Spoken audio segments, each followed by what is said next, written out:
So last lecture में हमने क्या देखा था? हमने देखा था लिबरलाइजेशन। लिबरलाइजेशन क्या होता है? एक पैराग्राफ हमने देखा था, उस पैराग्राफ के नीचे एक बॉक्स बना हुआ है ना, पीडीएफ में देखा था। उस बॉक्स में क्या दिया है? Winds of change, industrial liberalisation, है ना। विंड्स ऑफ चेंज, इसका मतलब कि लिबरलाइजेशन के बाद कैसे कैसे चेंजेस हुए, बदलाव की हवा, है ना, विंड्स ऑफ चेंज, कि किस किस तरीके से चेंजेस हुए। तो वैसे तो बहुत सारे चेंजेस हुए, लेकिन आईसीएआई ने आपके सिलेबस में ये 4 पॉइंट बताए हैं, ठीक है। तो हम इन चारों को समझना है, ठीक है। तो 4 पॉइंट है, उसमें से जो पहला पॉइंट और दूसरा पॉइंट है, this is very important for examination point of view. इसमें एग्जाम में से क्वेश्चन फ्रेम होता है, और थर्ड और फोर्थ पॉइंट इतना इंपॉर्टेंट नहीं है, ध्यान देना। पहला है, देखो, विंड ऑफ चेंज। लिबरलाइजेशन के बाद क्या चेंज हुआ? तो list of industries for public sector which was 18, like telecom, iron and steel, mineral oil, electricity generation and distribution etcetera. कि जब देखो एक पब्लिक सेक्टर के लिस्ट ऑफ इंडस्ट्री का मतलब समझते हैं क्या होता है? इंडस्ट्री मतलब जैसे टेक्सटाइल इंडस्ट्री, टेक्सटाइल यानी कि कपड़ा, कपड़े से रिलेटेड, कपड़ा बनाने वाली जितनी भी कंपनियां हैं उनको क्या बोलेंगे? टेक्सटाइल इंडस्ट्री, है ना। तो वैसे ही telecom, iron and steel, mineral oil, electricity generation and distribution etcetera, ऐसे टोटल 18 इंडस्ट्री थी। इन सारे 18 इंडस्ट्री क्या थी? पब्लिक सेक्टर थी। कब? लिबरलाइजेशन के पहले, 1991 के पहले। टोटल 18 पूरी इंडस्ट्रीज गवर्नमेंट ने सिर्फ अपने पास रख दी थी कि सिर्फ पब्लिक सेक्टर है, गवर्नमेंट करेगी और कोई नहीं करेगा। अब लिबरलाइजेशन जैसे ही आया, रेस्ट्रिक्शंस हट गए, वैसे ये 18 इंडस्ट्रीज रिड्यूस टू 3। सिर्फ 3 इंडस्ट्री गवर्नमेंट ने फिर अपने पास रखी और 15 इंडस्ट्रीज को प्राइवेट सेक्टर को दे दिया कि अब आप इसे बनाओ, आप प्रोड्यूस करो, राइट। ये एक सबसे बड़ा चेंज हुआ लिबरलाइजेशन के बाद, समझा। पहले क्या था? पूरा 18 इंडस्ट्रीज गवर्नमेंट ने अपने पास ही रखा था। टेलीकॉम आज दिखता है ना, टेलीकॉम में जियो दिखता है, आइडिया दिखता है, वोडाफोन, ये सब प्राइवेट सेक्टर की कंपनीज है। पहले नहीं कर सकती थी क्योंकि टेलीकॉम यानी सिर्फ बीएसएनएल एक ही था, ठीक है। तभी लैंडलाइन डब्बे वाले फोन थे, है ना। और अगर ये लिबरलाइजेशन नहीं होता ना, प्राइवेटाइजेशन नहीं होता, तो आज भी वो सिर्फ बीएसएनएल चलता, जियो नहीं आता, स्मार्टफोन नहीं आते, आज भी वो लैंडलाइन चलता, है ना। ये सब चेंजेस हुए ना, तो ये प्राइवेट सेक्टर नहीं तो किए, ये सब पॉसिबल हुआ लिबरलाइजेशन की वजह से, तो पॉसिबल हुआ। तो 18 इंडस्ट्रीज गवर्नमेंट की सेक्टर में आती थी, पब्लिक सेक्टर में थी। लिबरलाइजेशन के बाद अब वो सिर्फ 3 हो गई। कौन सी 3 हो गई? तो defence, aircraft and warship, automatic energy and generation and railway transport. देखो, हमारे इंडिया में रेलवे कोई और शुरू कर सकता है क्या? नहीं तो चले धीरू भाई अंबानी अपना रेलवे ट्रैक शुरू बनाने कि मैं भी अपना रेलवे का बिजनेस कर रहा हूँ, कर सकता है क्या? चाहे टाटा ने एक समय पर गवर्नमेंट को ऑफर किया था मिलियन बिलियंस डॉलर्स में कि इतने पैसे में रेलवे दे दो मेरे हाथ में, मैं चलाता हूँ अपने तरीके से रेलवे, आपसे सस्ते टिकट और आपसे ज्यादा फैसिलिटी दूंगा। गवर्नमेंट ने कहा ना, रेलवे फुल्ली पब्लिक सेक्टर है, गवर्नमेंट का हक है, गवर्नमेंट का ही रहेगा। तो टाटा के पास कितना पैसा होगा, पूरा रेलवे खरीदने को तैयार था गवर्नमेंट से, लेकिन गवर्नमेंट ने नहीं दिया। बोले पहले तो हमारे 18 पे हक था, अब हमारे सिर्फ 3 ही बेचारे रह चुके हैं, अब हम इनको प्राइवेटाइज नहीं करेंगे। तो रेलवे, डिफेंस, डिफेंस भी गवर्नमेंट के हाथ में रखा है, डिफेंस इंडस्ट्री, क्योंकि वो थोड़ा सेंसिटिव मैटर है, प्राइवेट कर देंगे, लिबरलाइजेशन उसमें ला देंगे तो थोड़ा गड़बड़ हो सकता है, क्योंकि हम और आप जैसे कॉमन लोग कभी भी बिगड़ सकते हैं। गवर्नमेंट को तो अल्टीमेटली देश चलाना है, राइट। तो डिफेंस हो गया, रेलवे ट्रांसपोर्ट होगा, ऑटोमिक एनर्जी, ये भी थोड़ा सेंसिटिव है ना। नहीं तो बड़ा ऑटोमिक एनर्जी का लिबरलाइजेशन कर दिया तो कोई आएगा और ऑटोमिक एनर्जी से एटम बम बना के इंडिया को भी फोड़ देगा, बोल नहीं सकते ना, है ना। नेशनलाइज तो होते ही है, हर देश में होते हैं, हमारे इंडिया में भी है। तो माय डियर स्टूडेंट्स कि ऑटोमिक एनर्जी, डिफेंस और रेलवे ये सिर्फ 3 सेक्टर पब्लिक सेक्टर में रखे गए, गवर्नमेंट ने अपने पास रखे, बाकी सब लिबरलाइज कर दिया। यानी 18 में से 18 इंडस्ट्रीज में से सिर्फ ये 3 इंडस्ट्री आज भी गवर्नमेंट के पास है, फुल्ली पब्लिक सेक्टर है। बाकी 15 इंडस्ट्रीज का पूरा लिबरलाइजेशन, प्राइवेटाइजेशन हो गया। दिस इज फर्स्ट पॉइंट, ठीक है। ये एग्जाम में इस पे क्वेश्चन ऐसा आ सकता है, कौन से 3 इंडस्ट्री आज गवर्नमेंट के पास है, लिबरलाइजेशन से कितने इंडस्ट्रीज को लिबरलाइज कर दिया, तो 18 थे, 3 है, 15 का लिबरलाइजेशन हो गया, प्राइवेटाइजेशन हो गया, समझा। तो कौन से 3 है वो याद रखना है, defence, atomic energy and railway, समझा। This is your first point. Second point देखो, बुक में काफी लंबा चौड़ा करके दिया है, मैं उसको पीपीटी स्लाइड में बहुत शॉर्ट में और कंप्लीट सेंस में लिखा है, तो आप इसे आसानी से ध्यान में रख सकते हो, ठीक है। Industrial licensing by central government abolished except for hazardous and sensitive industries like alcohol, cigarettes, industrial explosives, aerospace, drugs and pharmaceuticals। ये भी सिंपल बुक में या पीडीएफ में पढ़ोगे ना तो इतना बड़ा पॉइंट दे रखा है, उसी का एब्स्ट्रैक्ट यहाँ पर है पीपीटी में, और इतना ही इसी में से क्वेश्चन बनता है, ठीक है। कि अब मैंने बताया था ना 1991 के पहले हर चीज के लिए लाइसेंस, घड़ी बनाना है, सब्जियां बेचना है, लाइसेंस लो, ये क्या नाटक लगा के रखा था, है ना।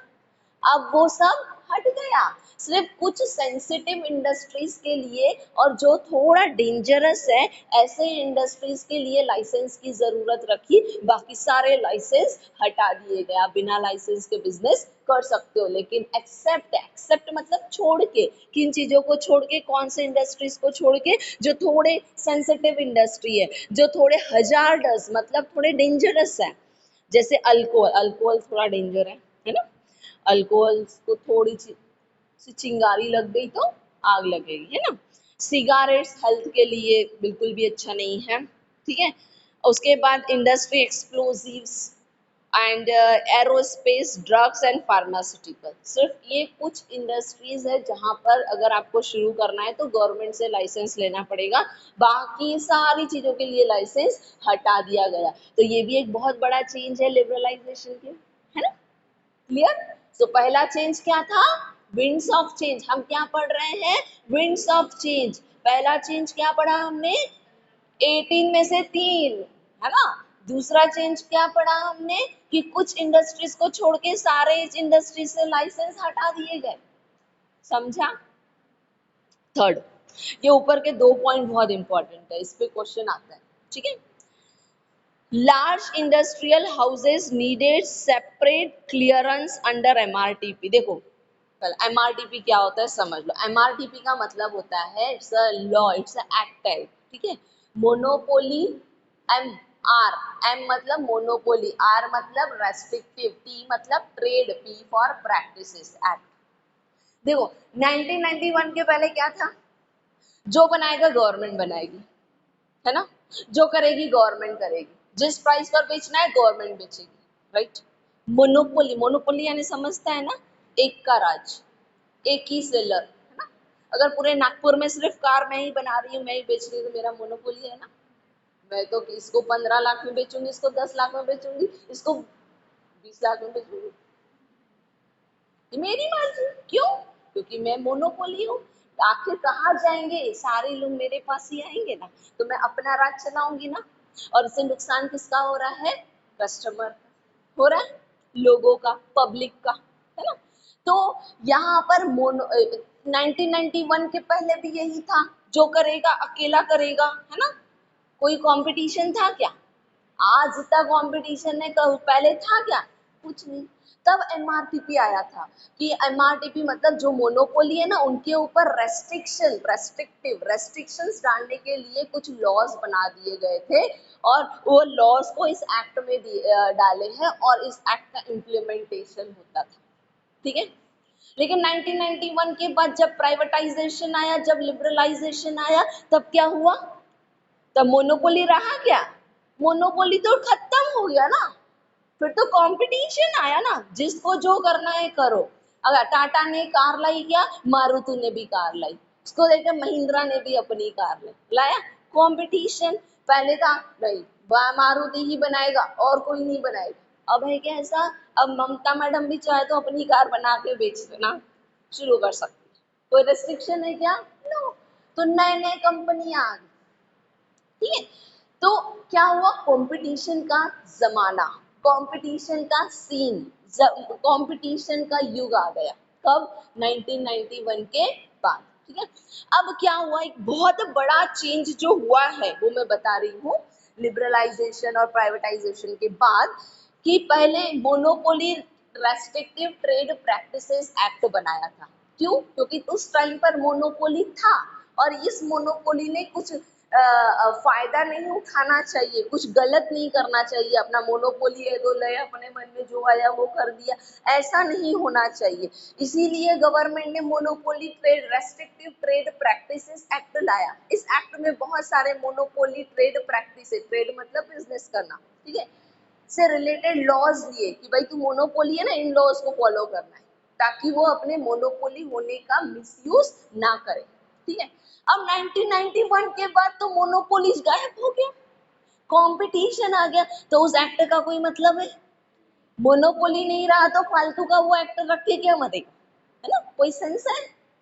इसीलिए गवर्नमेंट ने प्राइवेटाइजेशन लिबरलाइजेशन के बाद सोचा भाई अब कोई मोनोपोली नहीं है तो स्टेट को, इस एक्ट को रख के क्या करेंगे, कोई मीनिंग ही नहीं रहेगा, बदल डालो। Monopoly restrictive trade practices MRTP act को हटा दिया, उसकी जगह पर नया एक्ट लाया, कंपटीशन एक्ट।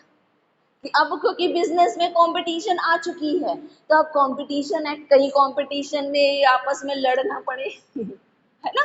नहीं तो मारुति ने ला दी टाटा के ऊपर, टाटा ने ला दी महिंद्रा के ऊपर, आपस में झगड़े पगड़े हो गए तो बोल नहीं सकते। तो ये कंपटीशन है, अच्छी बात है। कंपटीशन का काफी फायदा देश को भी हो रहा है, सोसाइटी को भी हो रहा है, हम लोगों को भी हो रहा है ना? कंपटीशन है तभी तो प्राइसेस भी कम होते हैं। लेकिन इस कंपटीशन में को भी सिस्टमेटिकली चलाना है, तो इसीलिए कंपटीशन से रिलेटेड लॉज बनाए गए, कंपटीशन एक्ट बनाया गया। Are you getting my point? ठीक है। तो यह भी एक तीसरा बहुत बड़ा चेंज हुआ। क्या चेंज हुआ? कि एमआरटीपी एक्ट को खत्म कर दिया, एबॉलिश कर दिया और न्यू एक्ट लाया, दैट इज कंपटीशन एक्ट। समझा? क्लियर? तीसरा चेंज, ठीक है। लास्ट फोर्थ चेंज, देखो थोड़ी सी गवर्नमेंट ने दया माया दिखाई थी 1991 से पहले, 1970s में, जो ऐसे 800 आइटम थे। अब देश में हजारों आइटम का प्रोडक्शन होता है ना? उसमें से 800 आइटम गिने चुने एक लिस्ट बनाई थी और वो 800 आइटम भी अगरबत्ती और धूप बनाना। सोच लो, यानी कि बहुत ही स्मॉल स्केल लेवल के industries, very small level industries में जो बहुत ही आइटम्स आते हैं, वो ऐसे 800 आइटम की लिस्ट बनाई थी और गवर्नमेंट ने कहा था प्राइवेट सेक्टर को कि आप इन 800 आइटम्स का कर सकते हो, वो भी लाइसेंस लेके, बिना लाइसेंस के। उसके लिए भी लाइसेंस लो, फिर ये 800 आइटम है, ये आपके लिए, आप इनका प्रोडक्शन कर सकते हो। बनाओ अगरबत्ती, नियाज तक के अगरबत्ती, धूपी बनाता, पपड़ी बनाता। ये कब था? 1991 के पहले था। बहुत ही स्मॉल स्केल इंडस्ट्रीज के जो 800 आइटम है, 800 आइटम्स की परमिशन दी थी गवर्नमेंट ने कि प्राइवेट सेक्टर आप लोग करो, लाइसेंस लेके, वो भी ऐसा नहीं, ठीक है। अब उसमें, अब लिबरलाइजेशन आने के बाद ये सब हट गया। कहाँ गया? 800 आइटम नहीं, अभी तो हजारों आइटम है। आप एरोप्लेन भी बना सकते हो चाहो तो, ठीक है। अब तो ये सब हट गया। ये भी एक बहुत बड़ा चेंज था। जो 800 आइटम तक की प्राइवेट सेक्टर बहुत लिमिट में रह रहा था, अब वो अनलिमिटेड हो गया। जो बनाना है बनाओ, एयरप्लेन भी बनाना है तो बना सकते हो, राइट, है ना? तो ये भी एक बहुत बड़ा लिबरलाइजेशन, प्राइवेटाइजेशन से चेंज आया इंडिया में, है ना? winds ऑफ चेंज, कि भाई ये हवाएं कहाँ से बदल रही है, चेंजेस कहाँ से हो रहे हैं, राइट। तो ये जो मेन 4 पॉइंट्स आपके सिलेबस में दिए हैं, कि ये 4 पॉइंट्स से आपको समझ में बताया है कि लिबरलाइजेशन से ये सारे चेंजेस हुए हैं। चलो, पहला 18 इंडस्ट्री से 3 इंडस्ट्री, ठीक है। दूसरा चेंज बोलो, सेकेंड चेंज लाइसेंस हटा दिए, सिर्फ कुछ सेंसिटिव इंडस्ट्रीज में ही लाइसेंस रखा है, cigarettes and drugs, pharmaceutical, alcohol, ठीक है। और थर्ड, एमआरटीपी एक्ट को एबॉलिश कर दिया, कंपटीशन एक्ट को नया लाया। कंपटीशन एक्ट ये 2000 में ही तो बना है, और ये एमआरटीपी एक्ट 1999 में ही एबॉलिश हुआ, ठीक है। यानी 1991 के बाद भी ये बदलाव होते तक 9 साल लग गए, ठीक है। थर्ड, फोर्थ चेंज, 800 आइटम ही रिजर्व करके रखा था प्राइवेट सेक्टर के अंदर, क्या प्रोडक्शन कर सकते हो वो सब हट गया, अब अनलिमिटेड आइटम्स की छूट मिल गई, ठीक है। क्लियर? कितने बच्चों को समझा? अच्छा लग रहा है? पक्का? अब एक बार आप लोग पीडीएफ से भी गो थ्रू कर लीजिए।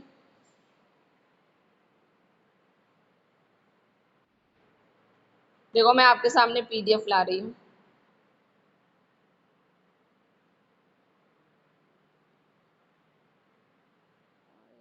कहाँ चली गई PDF?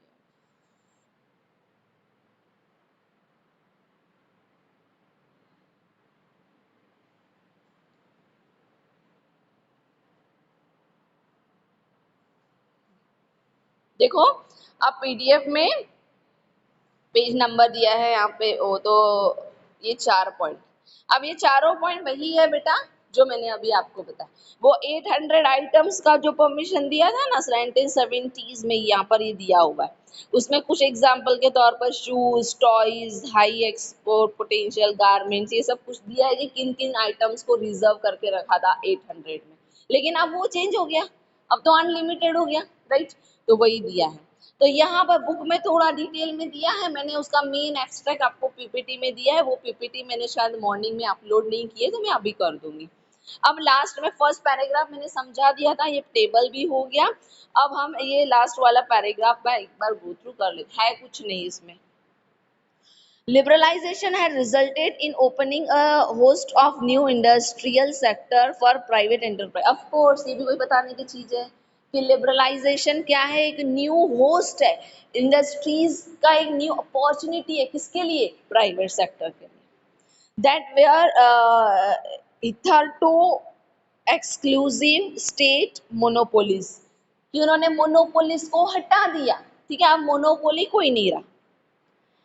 Moreover, during away the industrial licensing meant easy of entry for the new players in various industries and opportunity for expansion to existing players. Players का मतलब यहाँ पे जो existing business कर रहे हैं, ठीक है, कि उनके लिए, और new players, नए entrants, नए बिजनेस शुरू करने वाले, इन सब के लिए लिबरलाइजेशन ने क्या दिया है? एक नई अपॉर्चुनिटी दी है कि आप बिजनेस करो, आप आगे बढ़ो, right. In fact, in most cases, liberalization means greater freedom not only for domestic private sector but also for foreign direct investment and trade. Of course, ये पढ़ा है ना FDI, इसीलिए तो FDI मैंने पहले पढ़ा लिया कि लिबरलाइजेशन से सिर्फ डोमेस्टिक मतलब कंट्री के अंदर ही आजादी नहीं मिली है, बाहर से भी आजादी मिल गई। क्या कंट्री में पैसा नहीं है? बुला लो ना बाहर से, है ना। तभी तो टाटा, रिलायंस, बिरला, विप्रो, इंफोसिस कहाँ से बुला रही है पैसा? बाहर से बुला रही है, राइट। तो मैंने लिबरलाइजेशन में ये नहीं दिया कि डोमेस्टिक सोर्स ही नहीं बढ़े हैं, उन अब फॉरेन से भी एफडीआई बुला के बिजनेस कर सकते हो, right. As a result, various liberalization का result, various industries have undergone a virtual metamorphosis. Virtual metamorphosis मतलब कि सब वर्चुअल मतलब ग्लोबल लेवल पे, है ना, पूरा वर्ल्ड से आप अपना रिसोर्सेस ले सकते हो, ठीक है। It's a big big scope. किससे हुआ? लिबरलाइजेशन से, ठीक है। Notably among these have been banking, और ये किस किस सेक्टर में हुआ है चेंजेस? बैंकिंग सेक्टर भी रिफॉर्म हुआ, बहुत बदला है। प्राइवेट लोग है ना, एक्सिस बैंक है, आईसीआईसीआई, एचडीएफसी, सारे बैंक से एचडीएफसी आज लीडिंग बैंक माना जाता है, जबकि एचडीएफसी प्राइवेट सेक्टर है। इतने सारे गवर्नमेंट सेक्टर के बैंकिंग बेचारे मर्ज हो रहे हैं और कुछ बंद हो रहे हैं, प्राइवेट सेक्टर आगे बढ़ रहा है। आज आईसीआईसीआई और एचडीएफसी बैंक सारे गवर्नमेंट बैंक से आगे, मार्केट में एचडीएफसी का शेयर एकदम ब्लू चिप शेयर है, राइट। तो प्राइवेट सेक्टर बढ़ रहा है ना आगे, पब्लिक सेक्टर कहाँ है? बाकी गवर्नमेंट के बैंकों की हालत तो आप लोग न्यूज में देख ही रहे होंगे कि वो क्या हो रहा है, इनफैक्ट बंद हो रहे हैं, ठीक है, मर्ज हो रहे हैं, और इसीलिए वहां बैंक्स के एम्प्लॉय स्ट्राइक ले रहे हैं, राइट। तो माय डियर स्टूडेंट्स कि ये सब है, इंश्योरेंस और भी कुछ आगे इसमें दिया है, banking, insurance, telecom, automobile, consumer durable, even FMCG. Patanjali क्यों आया? प्राइवेटाइजेशन हुआ, लिबरलाइजेशन, तो पतंजलि आया ना। आज पतंजलि नंबर 1 पे चल रहा है, गवर्नमेंट की कंपनियां कहीं दिख ही नहीं रही है ना। तो ये सारे कंपनियों में, इन सारे सेक्टर में बहुत चेंज हुआ है, और इससे देश भी डेवलप हुआ। एक इंडस्ट्री के डेवलपमेंट से देश में क्या होता है?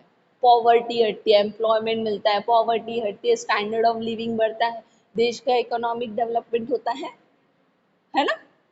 तो ये चीज, ये अक्ल गवर्नमेंट को पहले नहीं आई थी, है ना, बहुत देर से आई, लेकिन देर आए दुरुस्त आए, संभल तो गया, नहीं तो आज हम कहाँ होते, है ना। Okay, so fine students, समझ में आया liberalization. So one, how much we have completed? We have seen FDI, FII, OFDI. Then we have seen privatization. Privatization के types देखा था हमने, ठीक है। और उसके बाद हमने देखा liberalization and winds of change. Liberalization से क्या क्या changes हुए? 4 point, ठीक है, done.